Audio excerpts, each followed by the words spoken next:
and welcome back to Mads World. I'm your host Mads, and I hope you've been enjoying the show so far.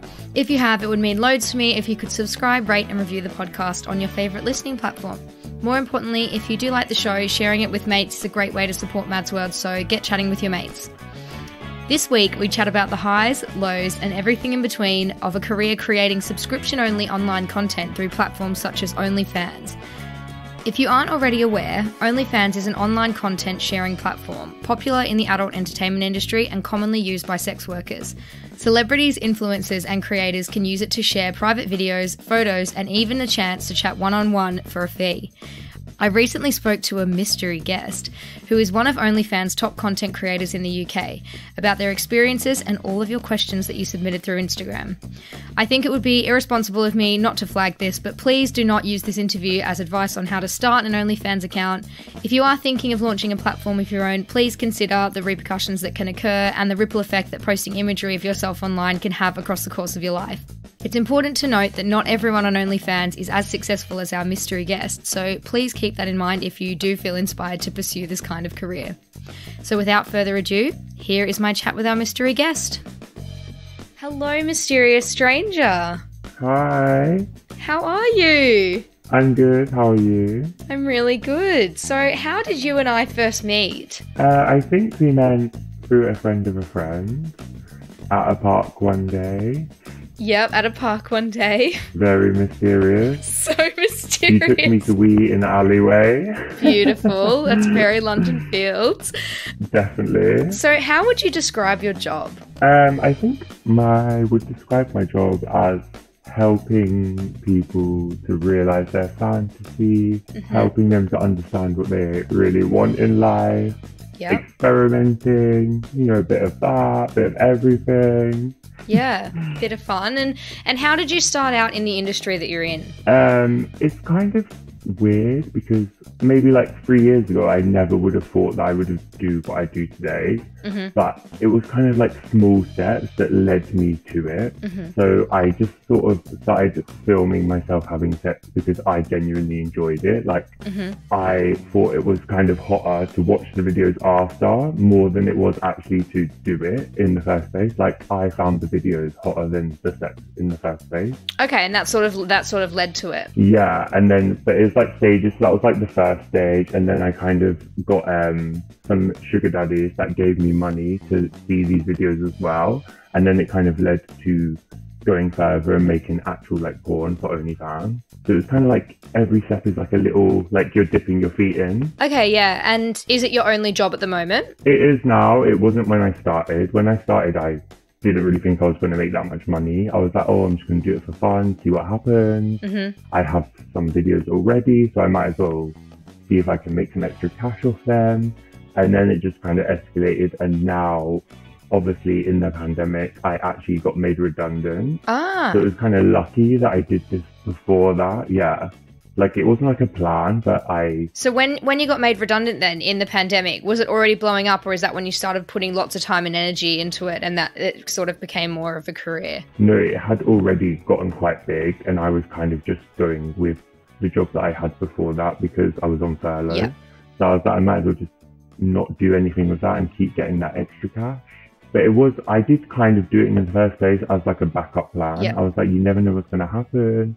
It's like a side hustle that became a full-time hustle. Yeah, exactly. That is exactly what it is, to be honest. Okay, so that's our speed date round done, which is kind of just a good way to sort of get to know you and kick the podcast off. So in terms of story time, because this isn't our regular podcast, I thought maybe you could tell us some of your weirdest requests from a fan. So definitely my weirdest request ever is actually someone asking to buy a bottle of my urine. What? Which is so weird to me. I just do not understand why you would ever want that in your life. But yeah, someone asked me to send them a bottle of my urine, and I actually couldn't do it because they live in America and it's actually illegal to send liquids. I don't know, internationally or something.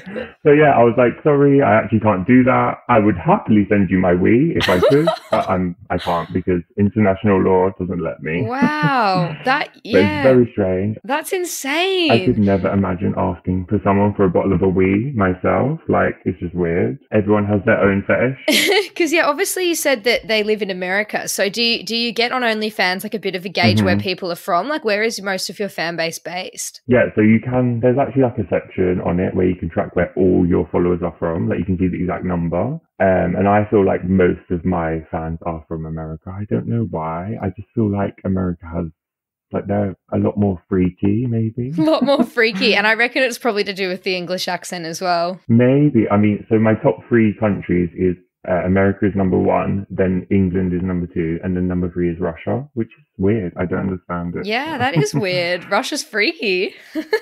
I know, right? I mean, I think maybe they have lots of laws there, so they're like, whatever, we'll get anything. Yeah, because I think they have a lot of homophobia there. Because I remember when. Was it the World Cup? Yeah, I think it was. Yeah, it was the World Cup was there. Yeah, I think people boycotted it. Yeah, and people boycotted it. And there was a lot of people from England flying over for the World Cup, and they were saying to gay people, like, it's probably a better idea if you don't go because they have, like, a lot of hate crimes and stuff over there. Yeah, it's very strange. I didn't expect them to be in my top three, but... Yeah. Up next is our Left on Red question round, which is where we have some questions from listeners. So there's some really awesome questions in here, and I'm really excited to hear your thoughts on them. So I'll just kick it off. So what is the best part of your job? I would have to say the best part is obviously the money, because I would not do it without the money. Like, there's no way I would be doing it for any other reason, to be honest. Mm-hmm. But then there is some, like, other parts that is good to it as well. Like, I find it quite liberating. Like, it's different to see, because obviously when you watch mainstream porn, it's like lots of like guys with six packs, like girls with like big boobs, like young people. But on OnlyFans, I feel like it's a really mixed, diverse group of people. Like, you see people on there making so much money that you just wouldn't think that they would be porn stars.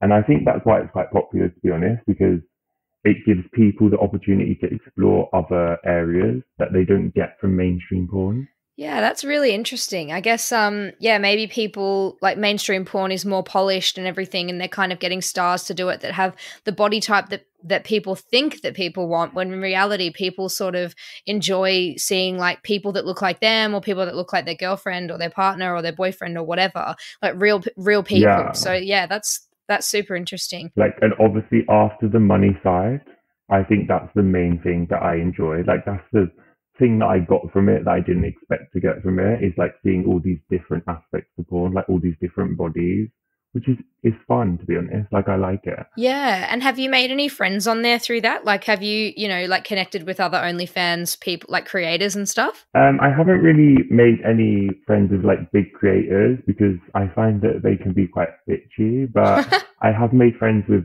some people that are trying to get started in the industry, and I've tried to help them. Okay. But I feel like some people, they think, oh, you've got an OnlyFans, so they think they're something, to be honest. I feel like they think they're quite bougie, when, I feel like it's quite a thing. Whereas I would rather help the people that haven't really got to that part yet. They're just getting started and they need to grow their account. I would rather make friends with them, to be honest, because I only started 8 months ago. So yeah, and I guess as well, it's similar in the podcast community, because it's like some people see you as a competitor to them, because there's only so much time other people can spend watching porn or listening to podcasts or whatever. But you can either sort of make it work for you and like grow your rep in that community and become friends with people and help each other and lift each other up. And it's quite a more of a positive experience than if you're sort of tearing each other down and getting jealous about, how many followers another person has or whatever that might be. So it sounds quite similar to that. Yeah, definitely. And you can easily fall into the trap. Like, when I first started OnlyFans, obviously you need to use Twitter to promote your OnlyFans. Like, that's the main way you would promote it. Mm-hmm. And there was someone that was very similar, like, demographic to me, and I would constantly stalk their account and see if me or them had more followers. And I feel like it's just like a thing you do. And then in my head, I was like, oh, why am I doing this? It's so stupid. I need to stop. And now I don't do it anymore. I feel like it's so easy to get into that competitive thing, especially when it's a thing about money. Yeah, But I definitely. feel like if everyone just let that go, everyone would enjoy OnlyFans so much more. And it's definitely probably the same with the podcast, I can imagine. Yeah, 100%. And what do you think is the worst part of your job? The worst part is probably because you kind of have to act like you're horny 24/7. Like, as weird as it sounds, like if one of your fans messages you like I'm horny, and you're literally like at McDonald's with your friends, you can't be like, yeah, I'm just at McDonald's eating a Big Mac. Yeah. Like, you have to pretend that you're in bed horny as fuck. Like, it's just what you have to do. I don't really like that, to be honest, because it can have a really negative impact on like your mental health. Like, you can start to get into the cycle of actually being like, oh, maybe I am horny all the time, but you're not. Yeah, and I guess it also would be weird because when it comes to times when you are having sex and stuff, if you're kind of pretending all the time, it's sort of disconnecting from that and trying to realize how you actually are feeling in that moment and separating it from pretending all the time. Yeah, definitely. Like, I'm still a bit unsure about how, since I started OnlyFans, I haven't really had like a real connection with someone, so I'm unsure how that will work. Interesting. And do your family know about your job, and what do they think about it? No, so obviously they know that I have been made redundant now, so I'm a bit confused as to how to explain all this money that I have. I haven't really thought it through yet, but I definitely know that I'm not going to tell them that I'm doing OnlyFans, because I feel like it's kind of like, it's like telling your mum a sex position that you like. It's not something that you discuss, I don't think. Yeah, for sure. It's sort of like goes beyond those boundaries that you have. Yeah. So do you feel reluctant to tell people about the work that you do? And is that because you feel there's a stigma associated with it? So do you think that people might have a negative opinion about it? And how do you think we challenge that? I do, yeah. I feel like some people do have negative impact about it. Like, I don't have that much of a stigma. Like, I would happily, like, all my friends know that I do it. I have no problem telling them. It's more just my family, and I probably wouldn't go up to like a random stranger and be like, yeah, I do OnlyFans. Just because I feel like there is still some judgment there. Yeah. Because it's always seen as like it's like an easy option. Like, oh, you don't know what you want to do. Like, you don't have a skill maybe, so you're just going to make porn. But I mean, it's a skill to make porn. How do you think we change the perception around comments like that? So if all else fails, I'll just make an OnlyFans. Like, how do you think we sort of change people's opinions of seeing OnlyFans as a platform where it's sort of the easy option? Yeah, I do feel like that is quite a big thing. Like, it's like a really big comment, like, oh, just make it OnlyFans, no worries. I don't really know how you would tackle that, to be honest, because I feel like even if everyone that had an OnlyFans worked really hard, it still wouldn't change most people's minds, because it's just really like deep set in our culture, I think. I think it would take a while for it to, maybe when all those people see how much money they're making, yeah, I think the negativity will take a long time to go away. Yeah, like I wonder if it comes from jealousy of the amount of money people are making, or if it is just a deep set cultural thing that people sort of see sex workers in the sex industry as, you know, not a real career and maybe something dark and seedy and that kind of thing. I guess it's sort of part of a wider picture. I think it's both. And even now, even though I do OnlyFans, I still find it weird to say that I'm a sex worker. Like, it just sounds so dirty to me. Like, I don't like saying it at all. Like, I would happily say, oh, I make OnlyFans, but I don't know. Saying I'm a sex worker just sounds weird to me. But it's true. Like, that is what I do. But it just sounds, I think it's because of the stigma attached. Yeah, the stigma attached and that cultural, sort of the cultural undertone that it is something seedy when, so it is just a genuine line of work for some people. So this is the question everyone was asking. How much money are you actually making? My money kind of goes up every month because I have only just started in the last year. So the first month, I only made £50. So if you do make it OnlyFans and you only make £50, do not worry, because now, last month, I made 9k. So Jesus, you can go from £50 to £9,000 in 8 months. It's more than I made from my job. That's insane. I know we're not trying to encourage people, especially especially young people to, you know, make an OnlyFans. Like, I think really think about it if you're going to be doing it, because I don't think everyone would end up making that much, and you have to work pretty hard to do it and everything. But 9K a month, that is insane. When I started, I was like, maybe I'll make like 1K, maybe I'll get there. And now I'm like, what? This much money? Yeah. It's weird. It's crazy. Yeah, that's mad. And does it get taxed? So like a normal job, does it have like a, you know, when you set it up in there and stuff, does it have like a tax, you know, you enter your tax details and everything? Because I know with podcasting, you can like people can donate to support the podcast, and it's not taxed because it's like giving a gift to someone. I mean, I think with OnlyFans it is meant to be taxed. I'm not gonna lie, it's not April yet, so I haven't done it. But someone did actually message me on my Twitter, like it was from like a tax, not an agency, but like, you know, the people that help you sort it out. Yeah, yeah. And they were like, oh, if you need help with your taxing, we can do it. And I was like, oh, what? I was like, I have to pay tax. Oh. I was like, I'm selling my body and the government wants my money. It's mine. Yeah, I was like, this is my body. How dare you? Like, fuck off, Boris. Trust me, Boris. Boris wants a bit of it.